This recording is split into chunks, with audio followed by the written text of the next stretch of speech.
today. Hi, it's Trish from In Spite of Because of. Today I'm super excited. I'm going to be launching with you, or launching to you, a series I'm going to call Budgetarian. Now, what is Budgetarian?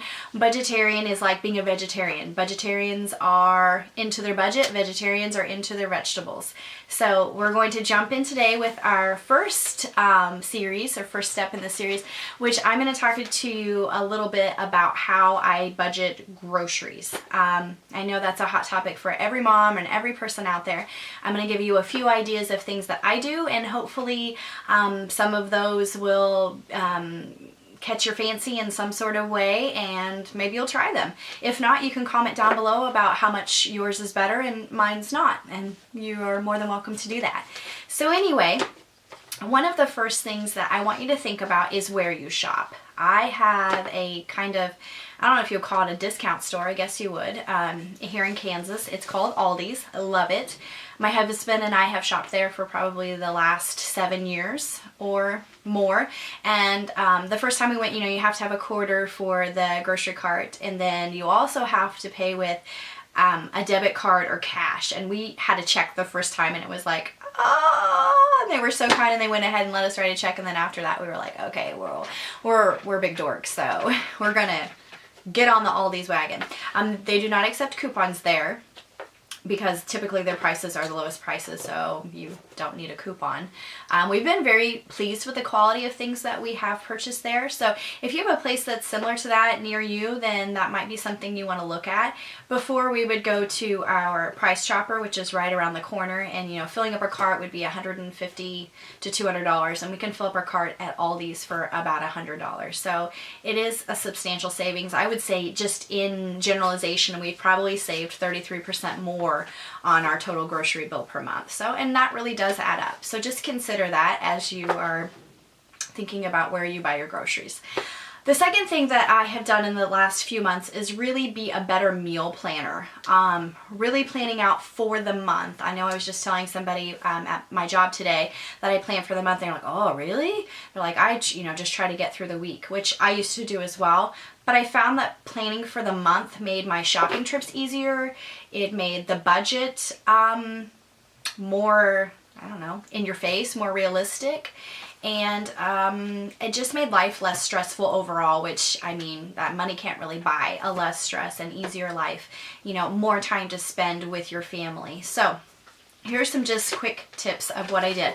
One of the things that I did was just get a cute binder. I think these are I'm a binder gal. At my job, there's people constantly giving away binders.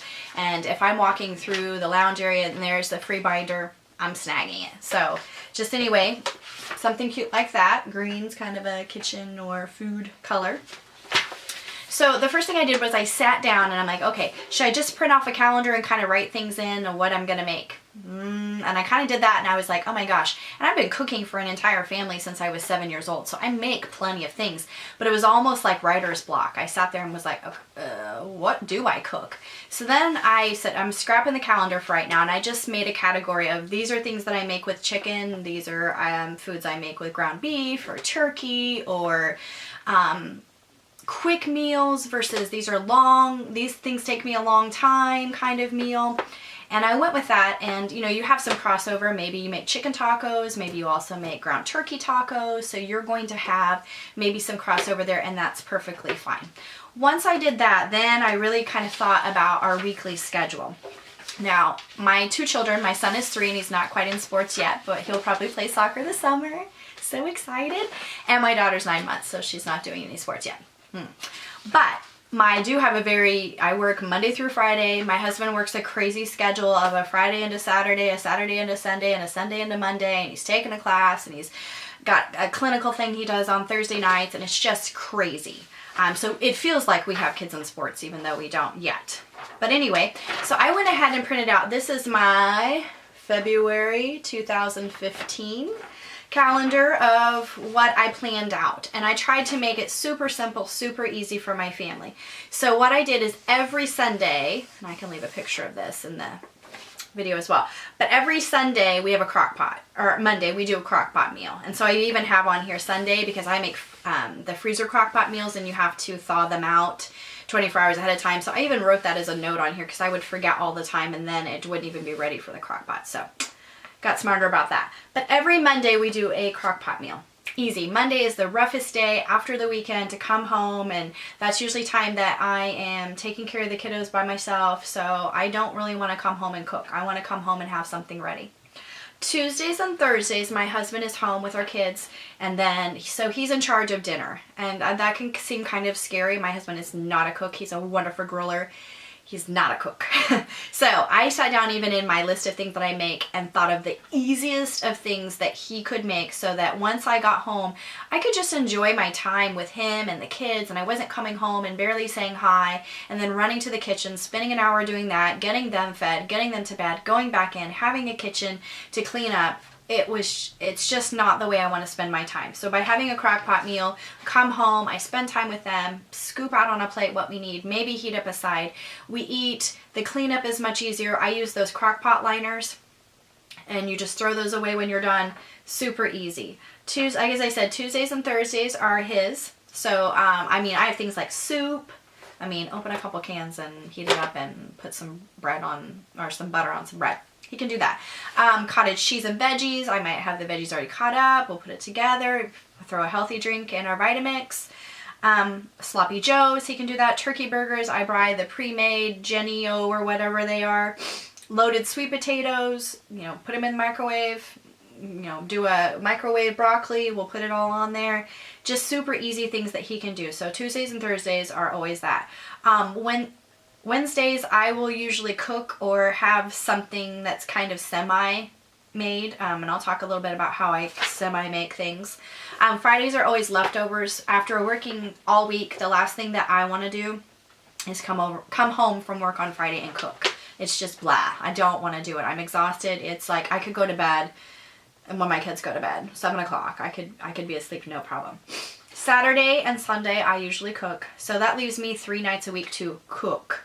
So Saturday, Sunday, Wednesday are times that I cook. Saturday and Sundays are probably going to be more elaborate meals. Now, I don't have lunch and breakfast and all that on here. For me, breakfast is something super quick that I eat while I'm getting ready, whether it's oatmeal or those breakfast sandwich kind of things. That's what I do. My lunch I take to work. My husband is eating his lunch even though it's overnight. He's at work. My kids go to daycare. They eat breakfast and lunch with their wonderful daycare provider. So these are our bulk meals. So Saturday and Sunday for us, it's often lunch because that's about the time my husband gets home before he has to go to sleep to get ready to go to work again. But anyway, so consider doing some sort of calendar like that and just do your dinners. Think about your weekly schedule, when the kids are going to do homework, when the kids have soccer practice, basketball practice, those type of things. When is your busiest night that you'd want to have a crock pot meal ready when you get home? Or, done, but can be reheated for if you have, older kids that are driving or whenever they're going to get home. So consider that.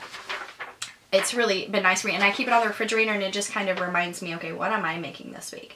Now, that leads me to shopping and my budget. For us, a family of basically 2, a 3-year-old and a 9-month-old, the beginning of the month, my first shopping trip, I shop on Tuesdays. So my first shopping trip, I'm going to buy pretty much everything that I need for the month for these that are non-perishables. So I'll spend around $150 usually. And I usually never go over 150, but 150 is kind of like where I want to, land.